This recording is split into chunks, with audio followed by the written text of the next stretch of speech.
And as I was on my side looking at the clock thinking this, I felt a shove to my back, which physically moved me in the bed.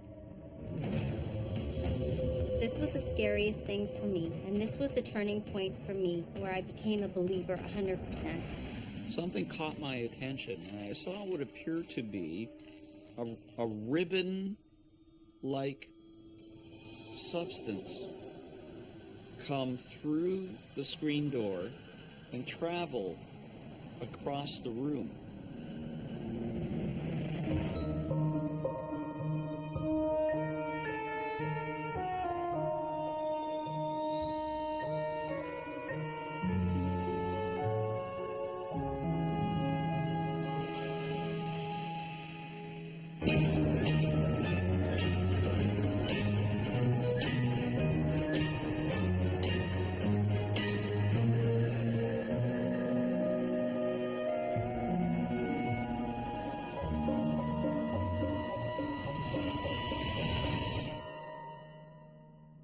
We're neighbors in a very unusual subdivision, experiencing some very strange things, such as, well, ghostly encounters, really, is what it is. I guess you moved in when? Probably a month before us? Spring of 99, yeah. Hello, I'm Lawrence Chow. Today we meet three people who believe they have lived next to the ghosts of the dead. When Julia Gorley and Sandra Ganesh moved into brand new houses in a new subdivision, their big concern was choosing paint colors and furnishings. But even though the houses were new, the land was old. It had other residents before them. And living with these residents was going to be a far bigger worry than finding the right colors and carpet.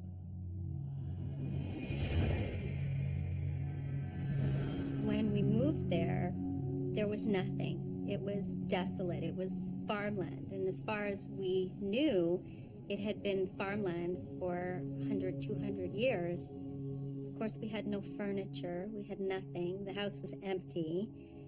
And yet, from the first day that we moved in, I had this sense of not being alone in the house. Even when I was alone in the house, I would see these shadows and things that I couldn't sort of explain.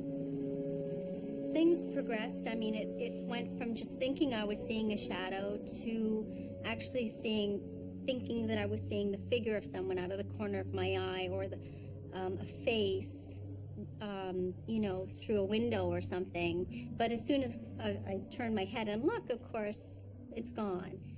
We got a lot of knocks and banging and creaking, and my husband would say, well, it's a brand new house, the foundation has to settle, the house will creak, the floorboards will creak, this kind of thing. And so I was fine with that, I was happy with that. Okay, let's just discount everything as the house is settling and whatnot. But it didn't stop. The creaking has progressed to the sound of footsteps up and down the stairs in the middle of the night, to the point where I'd get up out of bed and have to check to make sure that there isn't somebody actually coming up and down those stairs.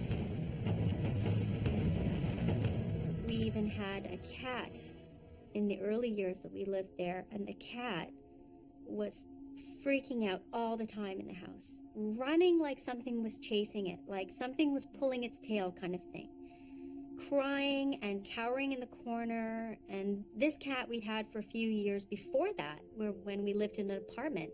Cat did not behave that way. The first year I actually moved in, it must have been about a month or 2 months after, I kind of felt like there was sort of a heavy presence in the home. Didn't really mention anything to anybody, but I can sort of feel it. It was more or less I was sensing and picking things up.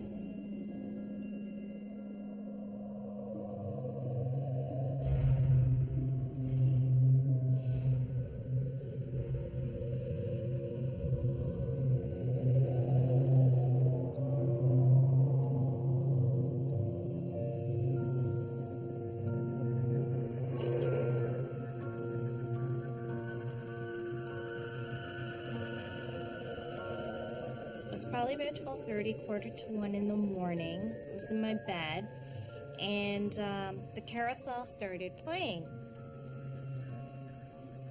My carousel is something that you actually have to wind, and that one particular night, it seemed like the carousel decided it wanted to come on for itself. And it played a theme song, and it played for about a good 5 minutes. It woke me up where I sat and I watched it. I couldn't go back to sleep. I was too scared because I was just like, oh God, there's something in my room. And I was like, I didn't even want to take the lights off, or I tried to take the lights off and go back to sleep, but I couldn't.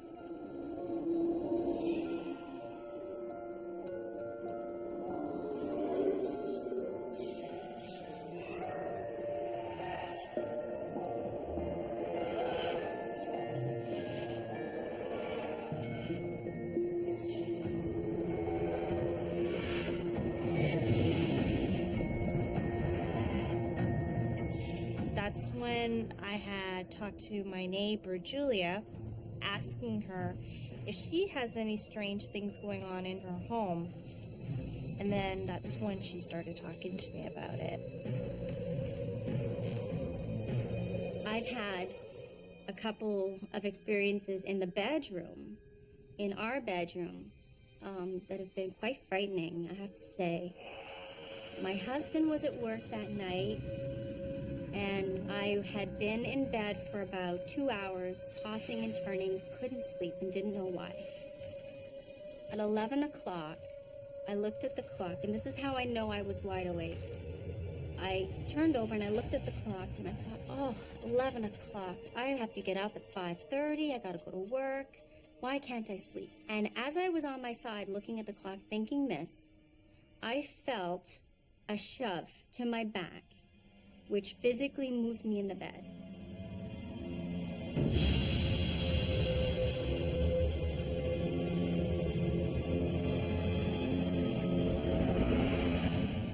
And I haven't talked a lot about this because this was the scariest thing for me, and this was the turning point for me where I became a believer 100%. Because I was still sort of on the, on the post, on the fence, thinking, I'm not sure which way I want to go with this. But at that point, I believed it 100%. I was scared out of my mind. I turned the lights on as fast as I could. I jumped out of bed. And I slept with the lights on for about a week. That was really scary. That was really scary. Things really started to progress after our daughter was born. About a month ago, she woke us up in the middle of the night and said, Mommy, something's scratching my leg. So we just calmed her down and we said, oh, you were dreaming, honey, don't worry. But my husband and I were looking at each other thinking, this is not a dream. But we put her back to bed and we calmed her down. And then a couple of nights later, she came back into our room and said, something's scratching my back.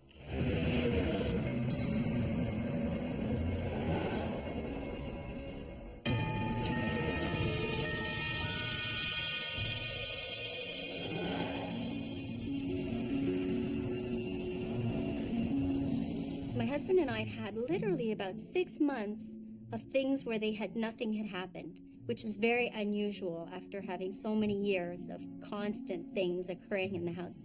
We had about a 6-month stretch of nothing, and we used to say, boy, it's so quiet to go to sleep now in this house. There's no knocking and banging and funny noises.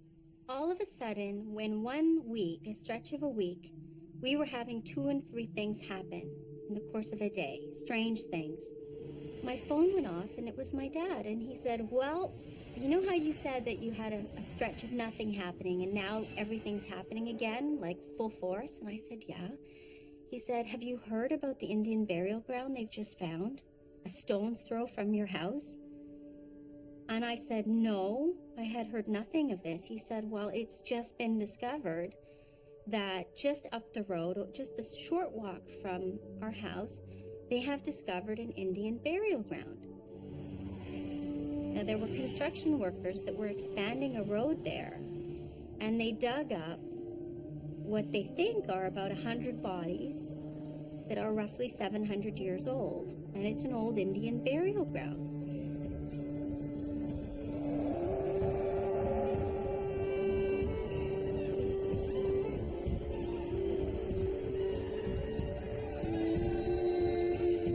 So as soon as they unearthed this, they stopped the digging and they called in the authorities and whatnot, and that's when all this strange stuff started happening again. That week that this occurred. The hole, I don't know for sure, I have to say, because now it's covered in the tarp, and the picture in the paper only showed a small section. But the tarp itself looks like it's maybe 15, 20 feet long, so it's quite extensive, I'd say. It's very close to the road, to the side. I mean, it looks like it's at the end of someone's driveway. There's a house there. I'd love to talk to those people and see what they're experiencing. Daryl's a good friend, and he lives just around the corner from us. What he's hearing is Indian tribal music coming from his basement, and he's heard that since the day they moved in. So many, many years before they discovered the Indian burial ground. We think there must be some connection. There must be. I mean, our little area of about 20 houses is the closest to the street, which is where the burial ground is. And other people that we know that live further away in the subdivision don't seem to be experiencing this. It's all just to the north. I think the land is very troubled because they've uprooted these Indian bones, which I think was a horrible thing when it happened. I think that's very sad luckily that they stopped, and now they're going to try and preserve them, I think, in some way. But it was very sad that it happened, that they unearthed them to begin with. When you interfere with a burial site, you're actually interfering with someone's resting piece. So they can't rest. They're sort of just wandering. I don't feel that the spirits are malevolent, really. I mean, I did have a couple of sort of scary incidences, but it feels almost as if it's a protective force or something. It's more like protecting our home and keeping an eye on our home. It's not doing any harm to us. We wouldn't move. I don't know about you, but it wouldn't make us move. Not unless something serious it's not making me want to happens. sell the house and just No. move. No, it's not like bothering me in any way. But I guess other people who aren't used to it or who is just really scared just wants to sell the house and get out. The turnover rate's very high. High. Homes are selling within a week. People are just selling and going. But it's they're a high just, percentage. yeah, It's like just about every to week. 70%. I just took my daughter, when I took her for orientation for school, the principal was addressing all the parents there, and even the principal commented on it. And she said, this subdivision has the highest turnover rate. The last I've heard is that the Indian chief said that they didn't want it moved. They didn't want the burial ground moved. They wanted to stay right there, protected, preserved somehow. I think that's the right thing to do. I can't imagine if they start moving those bones, what's going to happen in my house.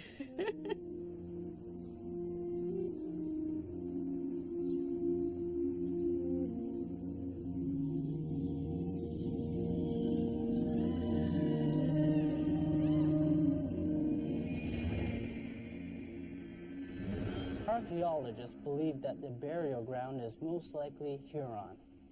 When someone died, the Huron would bury the person in a temporary grave. Then every decade or so, all the dead would be gathered up and combined into one large grave during a community ceremony. In the Christian idea of death, the body decomposes while the soul flies up to God. But for the Huron, the body transforms itself into earth and so becomes one with the Creator. Huron burial grounds are holy, but not because they are consecrated. They're holy because the lands are imbued with the spirits of ancestors buried there. I've always been the type of person who has an attitude of, I'll believe it when I see it. I haven't really had too many encounters with the paranormal, but I have had a couple that were very interesting. Mark Pierce lived in an apartment in downtown Toronto. Like many who live in the city, he didn't know his neighbors well. But late one night while watching TV, Mark says he got to know one of them in a terrifying way.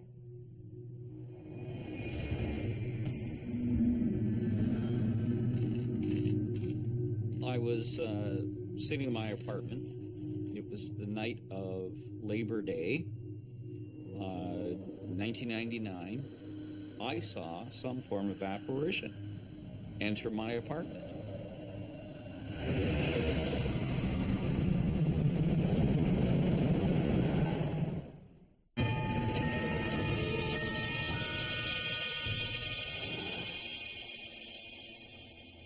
I had an apartment in downtown Toronto. It must have been about midnight, and I was watching Star Trek: The Next Generation on TV. And, you know, around that time of night, you're a little bit tired because it's the end of the day. But I certainly don't hallucinate. I've never hallucinated. I was fully aware of what was going on around me. So I'm watching TV, and then something caught my attention, and I saw what appeared to be a ribbon-like substance come through the screen door and travel across the room.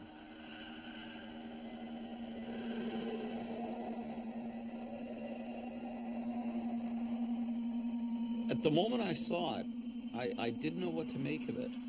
I wasn't sure. And then I looked at it and I thought, well, this isn't cigarette smoke. And I also noticed it had like a ribbon-like texture to it.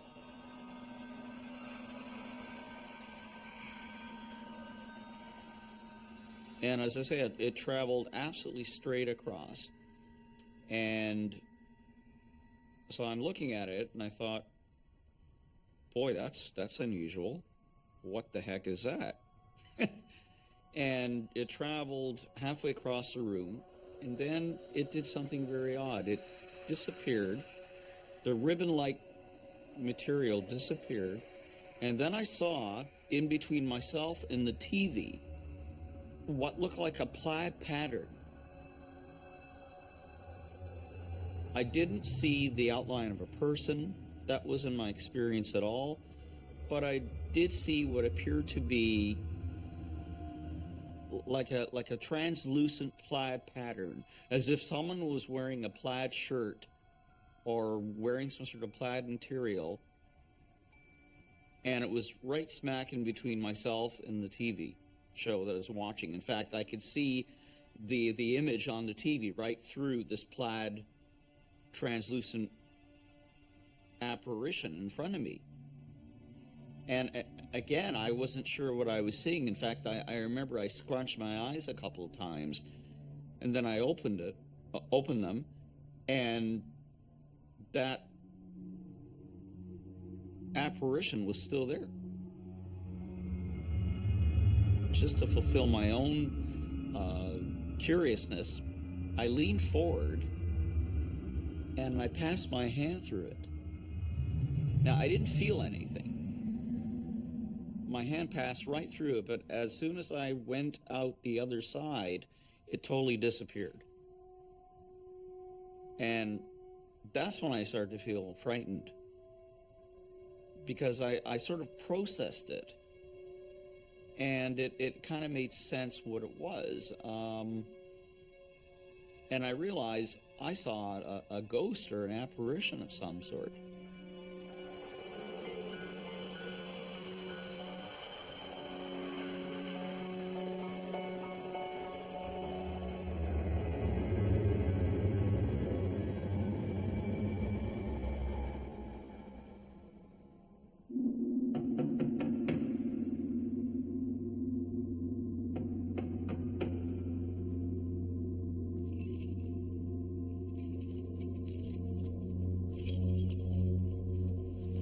Several months went by, 6 months went by, the superintendent of my building was coming around to do some repairs door to door.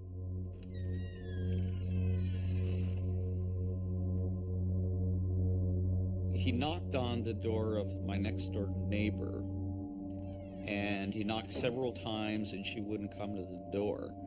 And because he had the master key, he was allowed to enter.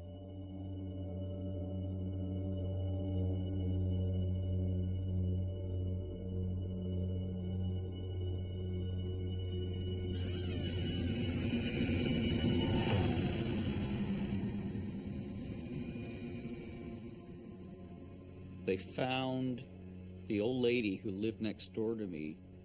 She was sprawled out on her bed. She had expired about 6 months prior. The poor lady had no friends and no family in this world. She totally lived alone, and her badly decomposed body had been there for several months. The coroner came and wheeled her out, and when they did so, I noticed that there was a little bit of material from her nightgown that was exposed from the corner of the sheet that was draped over her body.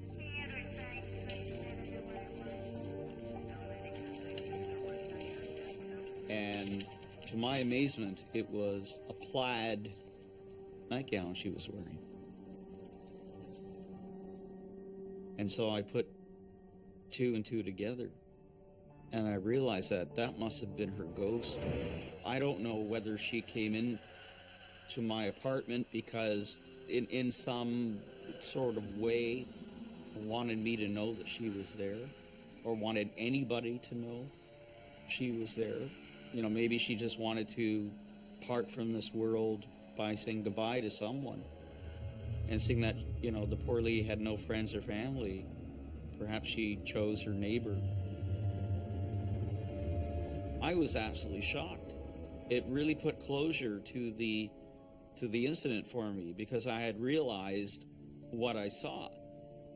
There was no mistaking what I saw, that it was an apparition of this old lady next door to me. The feeling that left me with will never, I'll never forget the experience. It was really something.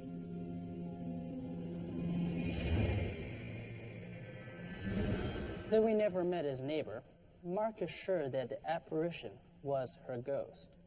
He believes that she didn't mean to scare him. Mark thinks that what he saw was the spirit of a lonely old woman saying goodbye as she left this world. Julie and Sandra believe they've seen harmless spirits from the Indian burial ground. Did uncovering the bones release the spirits into their houses? If so, would they be friendly now because the bones have not been disturbed since they were first found? Julia, Sandra, and Mark are convinced that they've been sharing their neighborhoods with friendly ghosts. Definitely it's That's an probably Indian burial ground, but what else somebody- was it? Yeah. What else? I mean, it was obviously something quite significant for so many families in the same very close range in the neighborhood to be experiencing so many things. We'll never move. We love it there, and it is entertaining. And you know, at one point I would come home from work, and even though I knew I was the only one in the house, as a human being, as a person, I'd open the door and say, "Hi guys, I'm home," you know, and I wasn't addressing my husband. It was all these spirits or whoever in the house. I've always known that science supports ghosts and spirits, because I've always known that energy cannot be destroyed. It just transfers form. You can't destroy energy. It just transfers from one form to another, and so on and so on. That's why, for example, water, when it's boiled, becomes steam. So that part of us which is not bones and flesh, it must go somewhere. It must, or at least transform to something, to some other type of energy.